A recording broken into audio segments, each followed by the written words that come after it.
एक नई सुबह, एक नई ताजगी के साथ आपसे आपका पीयूष पांडे जुड़ता हुआ। और आज मेरे साथ राहुल सप्रू सर खड़े हैं, जिनका क्रिकेट देखकर मैंने बहुत कुछ सीखा और जो कुछ खेला हूं सर की सानिध्य से ही सीखा हूं।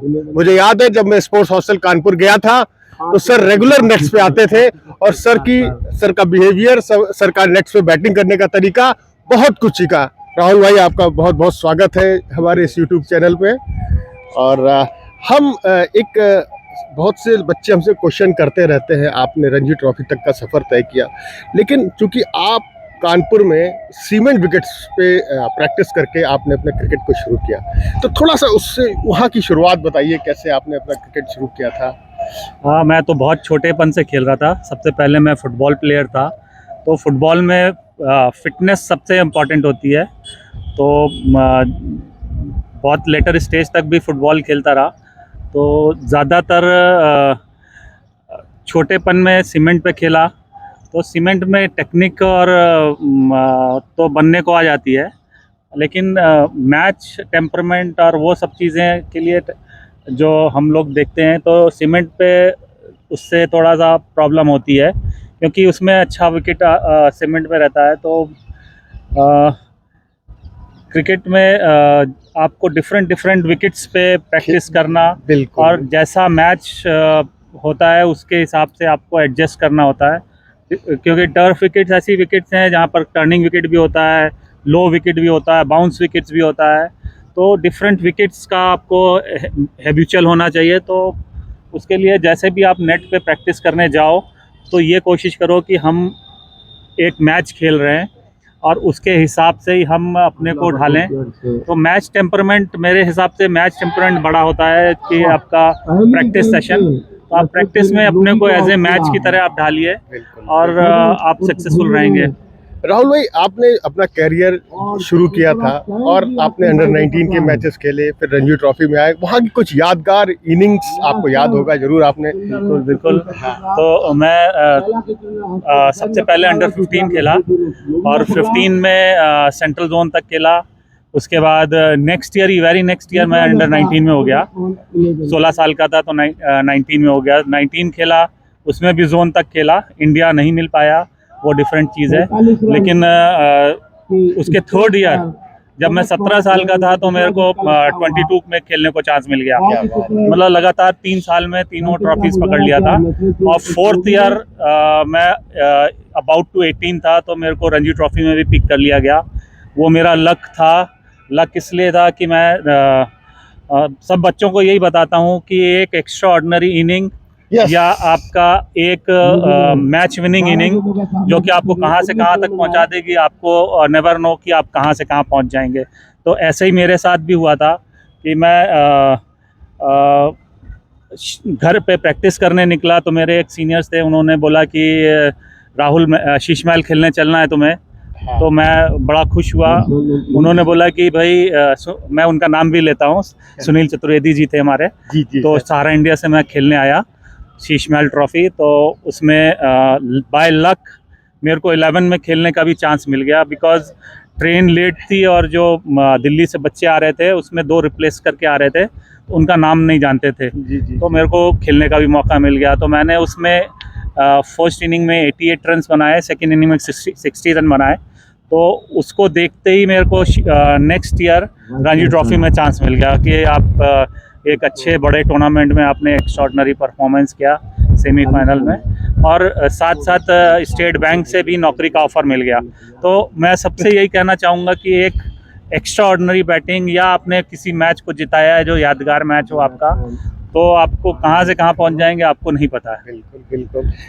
राहुल भाई, मेरे दिमाग में चला, आपने एक छोटी सी बात की, मैच विनिंग खिलाड़ी, ये बहुत बड़ा है।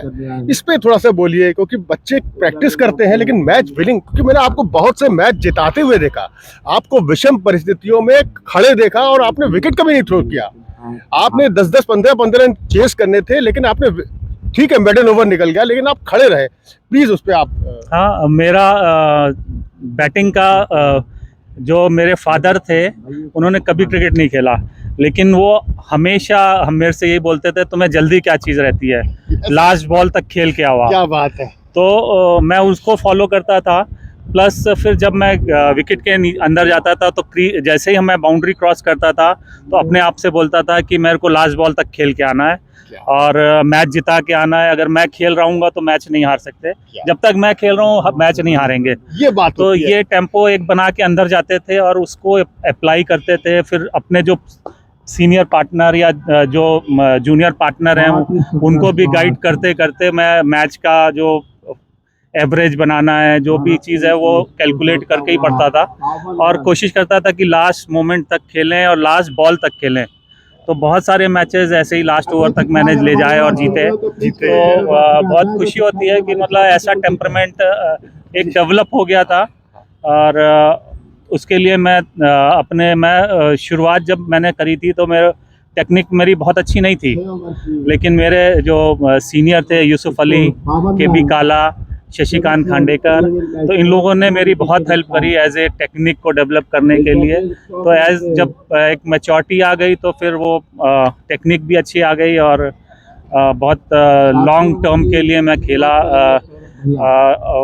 83 में मैंने रणजी ट्रॉफी में, 82 में रणजी ट्रॉफी में आया और 99 तक मैंने अनब्रेकेबल मतलब विदाउट ड्रॉप हुए करीब 98 मैचेस खेले। तो मैंने सोचा भी नहीं था जब मैंने शुरुआत करी थी, लेकिन ये भाग्य है और मेहनत है।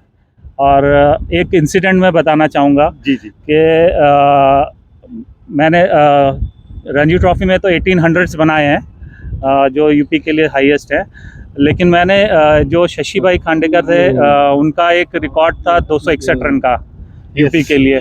तो सीज़न में मैंने स्टार्ट में ही कोशिश करी कि ये रिकॉर्ड मेरे को तोड़ना है। तो मैं उसको फुलफिल करने के लिए नेट्स पे भी बिल्कुल अपने को बाउंड करके और बैटिंग करते समय भी ऐसा कर रहा था कि जिस इनिंग में मैं पकड़ लूँगा तो वो 261 रन का रिकॉर्ड तोड़ना है। तो उसके लिए वर्कआउट करा उस सीज़न।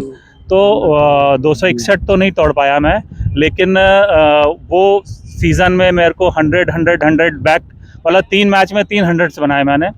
तो वो 300 जो रन बनाने का था वो मेरे आपकी मेहनत जो थी उस एक पर्पस के लिए वो डिफरेंट तरीके से आपके पास आई और आपने उसको फुलफिल किया। तो मतलब एक एम बनाइए और हर मतलब छोटे बड़े किसी मैच को भी आपको जिताने का मैच विनिंग कोशिश करिए। तो वही बच्चों के लिए है कि आप एम बना के चलो और वो सक्सेस हो ना हो वो डिफरेंट चीज़ है, लेकिन आपने एक एम बनाया है कि इस बार हमको ये करना है, आप सक्सेसफुल रहोगे। राहुल भाई, मुझे लगता है मैच टेम्परामेंट मैच खेलने से आता है। तो अगर नेट से ज्यादा बच्चे मैच पे कंसंट्रेट करें। बिल्कुल बिल्कुल। हाँ, तो मैच में तो डिफरेंट सिचुएशन डिफरेंट वो होता है, तो कैसे आपको उसमें अपने को ढालना है। विकेट्स डिफरेंट होते हैं, बॉलर डिफरेंट होते हैं और आपको वेदर डिफरेंट होता है, विकेट्स डिफरेंट होता है। तो आपको हर विकेट पे अच्छा खेलना है। एक इंसिडेंट मैं बताऊंगा, जब भी यूपी टीम का कोई भी टर्निंग ट्रैक पे मैच होता था तो टर्निंग ट्रैक पे खेलना आसान नहीं है। तो उसमें मैंने 100s बनाया है टर्निंग ट्रैक्स पे। तो ऐसा नहीं कि वो इजीली बन गया है। उसको करने के लिए मैं, ज्ञानेंद्र पांडे और केसरवानी 3-4 प्लेयर्स जो हैं, हम लोग जो ग्रीन पार्क का जो खुदा हुआ विकेट होता है शाम को प्रैक्टिस करते थे पीयूष लोग, और मैं सुबह अर्ली मॉर्निंग 5-7-9 बजे पहुंच गया वहां पर और उस खुदे विकेट पे मैंने बैटिंग करी, ज्ञानेंद्र ने बैटिंग करी, सतीश बॉलिंग करता था। फिर हम लोग चारों लोग उसको यूटिलाइज करते थे और फिर जब टर्निंग ट्रैक आता था तो हम ज्ञानेंद्र दोनों ही विकेट के लिए अच्छा खेलते थे। तो वो एक प्रिपरेशन है, मैच की प्रिपरेशन जो होती है कि हमें पता है कि यूपी को आउटराइट लेना है और ख़राब विकेट देना है उनको, तो हम उस ख़राब विकेट पे कैसे अपने को करें। उसमें एक मैच में का मेरे को याद है कि मैंने 100s बनाया था और सेकंड हाईएस्ट रन 29 रन था। तो बहुत क्रेडिटेबल है। तो कभी कभी अच्छा भी लगता है कि जो मेहनत करी और वो सक्सेसफुल रहे। राहुल भाई, एक बड़ा अच्छा लगता था जब आप बैटिंग करते, कई बार आपकी पैडिंग में देखता था मैं, बैट से तो आपको खेलते देखता, जो आप पैड करते थे स्पिनर्स पे, वो आपका एक बिल्कुल डिफरेंट था और बड़ा अच्छा करते थे। वो भी प्रैक्टिस करी थी उसकी मैंने बहुत। टर्निंग ट्रैक के लिए स्पेशली। टर्निंग ट्रैक पे क्या होता है कि बॉल तो टर्न कर रही होती है तो फील्डर्स आपके सारे पास पास हो जाते हैं। ध्यान से सुनिए बच्चों। तो पास पास होने की वजह से जो खेलने वाली बॉल होती है उसको मैं डिफेंस करता था, और जैसे ही कोई लूज बॉल मिलती थी तो मैं उसको अटैक करके रन कैच कर लेता था। रन बनाना इजी है उसमें, बिकॉज सारे फील्डर जरा सा फील्डर क्रॉस किया और वो आपका रन बन गया। तो एक टेक्निक है वो टर्निंग ट्रैक जो था वो मिला हम लोग को नॉकआउट मैच में जाने के लिए। लास्ट में आउटराइट विकेट्स, खराब विकेट्स भी बिना रोल करे हुए विकेट्स मिलते थे, तो उस पर खेलने के लिए नेचुरली मेहनत करनी पड़ती थी कि आप प्रैक्टिस करके जाओगे तो वो ज़्यादा अच्छा कर सकते हो।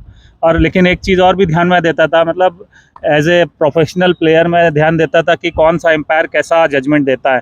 अगर कोई एम्पायर उसमें पैडिंग करने में आउट दे देता है तो उसके ऊपर पैडिंग कम करता था मैं, क्योंकि पता है कि अगर मैं डेलिब्रेट पैडिंग करूंगा तो आउट दे देगा। और बहुत सारे एम्पायर ऐसे भी मिले हैं जो पैर निकालने के बाद आउट नहीं देते थे, तो उस पर बिल्कुल बैक ऑफ होके पैडिंग करता था और वो आउट भी नहीं मिलता था।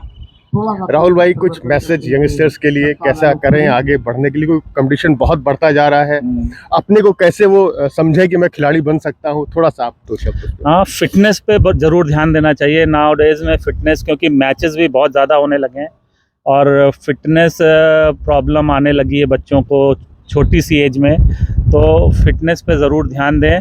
क्योंकि आप जो मैच टू मैच खेलते जाओगे, जल्दी जल्दी मैचेस हैं, अगर आप एक मैच में भी ड्रॉप हुए तो दूसरा आने आके आपको टेक ओवर कर लेना है। तो आपको फिटनेस पे ज़रूर ध्यान देना है और मैच ज़्यादा से ज़्यादा खेलें, जिससे कि आपका मैच टेम्परामेंट बहुत अच्छा हो जाए। और डिफरेंट प्लेयरों से आप बॉलिंग खेलोगे तो आप मैच्योरिटी आपकी जल्दी आ जाएगी। यही मेरा कहने का है कि अगर आप मैचेस ज़्यादा खेलोगे तो आप अच्छा करोगे। थैंक यू राहुल भाई, और आपका इस चैनल पे आने के लिए, हमारे इस चैनल के लिए आप दो शब्द। बिल्कुल, आप बहुत अच्छा काम कर रहे हो। सीनियर प्लेयरों को के जो एक्सपीरियंसेस हैं वो आप शेयर कर रहे हो, और आशा करते हैं कि आगे भी आप ऐसा पुनीत कार्य करते रहेंगे, जिससे छोटे बच्चे जो न्यू कमिंग वाले हैं उनको इसका एडवांटेज मिलता रहेगा। All the best. एक्चुअली ये राहुल भाई, ये हमारा चैनल बनाने का उद्देश्य था। हम लोग लखनऊ या कानपुर बड़े बड़े शहरों में, लेकिन उन गांव के बच्चे तक मैसेज नहीं जा रहा है जो छोटे छोटे शहरों में रह रहे हैं। तो ये मेरा उद्देश्य था कि वहां तक भी हम लोग का मैसेज जाए। थैंक यू राहुल भाई। Okay, take care, bye bye.